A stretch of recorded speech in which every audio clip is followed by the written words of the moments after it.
Hello class 8. In this video, I am doing with you the next part of All Swells That Ends Well, and this is part 12. So all of you, please take out to page number 163 and we'll start with in the evening. In the evening, after it was dark, Buttram was admitted into Diana's chamber. So as per the plan, Buttram went to Diana's chamber and Helena was there ready to receive him. And Helena was there who was ready.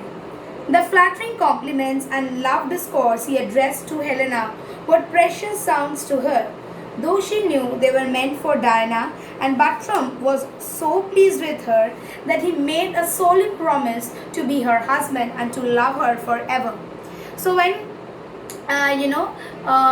he went there, okay, and there he met none other than Helena in place of Diana, right?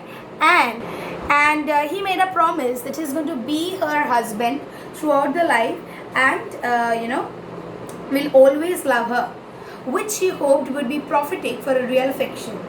When he should know it was his own wife, despised Helena, whose conversation has so delighted him. And then Helena thought to herself, then what would be the condition of her when he would come to know that the person whom he is speaking to is none other than his own wife. Buttram never knew how sensible a lady Helena was. Else perhaps he would not have been so regardless of her. Seeing her every day, he had entirely overlooked her beauty. So, he did not know how beautiful Helena really was. Seeing her all the time, he somehow, had forgotten entirely, or had forgotten to praise the beauty, or he had overlooked the beauty of Helena. For example, your mother cooks every day, right? Now, if someone else cooks one day, you think this someone else's food is much better than your mother, because you have eaten your mother's food every day, and you have got habituated. You cannot anymore think. You are so habituated with the taste. Now, same thing with Buttram. He every time used to see Helena, and so much so that he thought that he overlooked somehow Helena's beauty, and he thought that everyone else was beautiful other than her.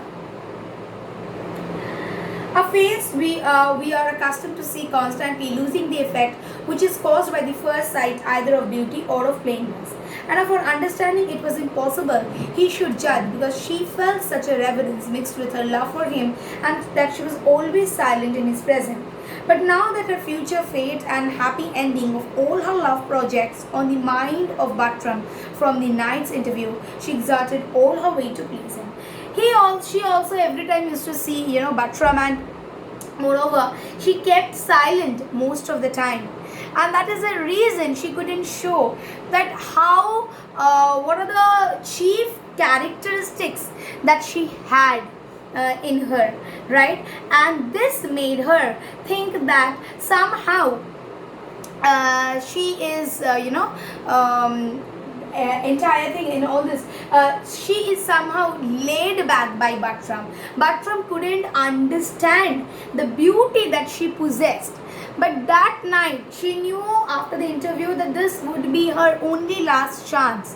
And that is the reason, okay. And so, she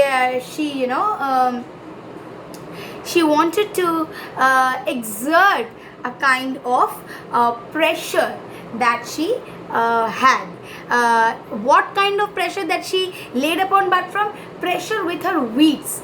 She knew that this is the final time. If she would lose this time, then Buttram will be away from her hand, and that is the reason. She exerted all her witty sense that day. Helena,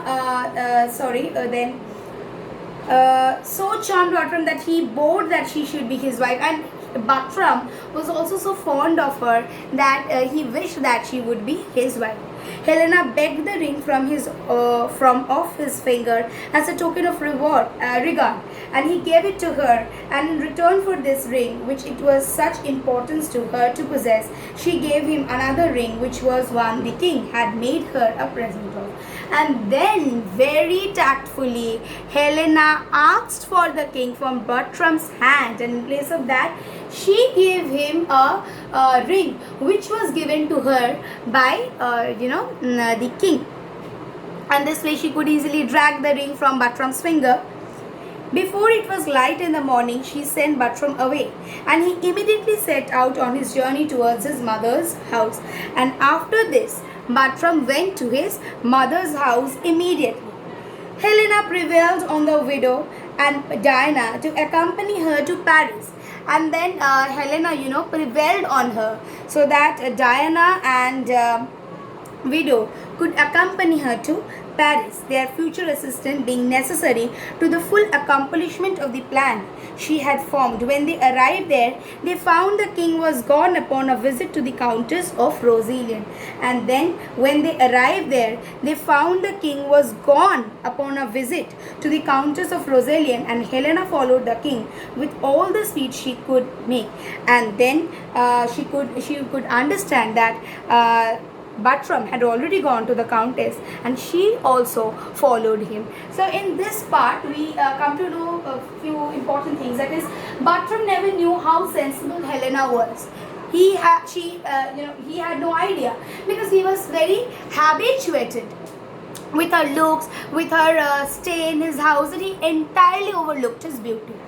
Next, she exerted all kinds of wits means all charming words that she could say. Why is it so? Because she understood that this is her final chance to get back Bertram. And Bertram, when he was there, he could realize.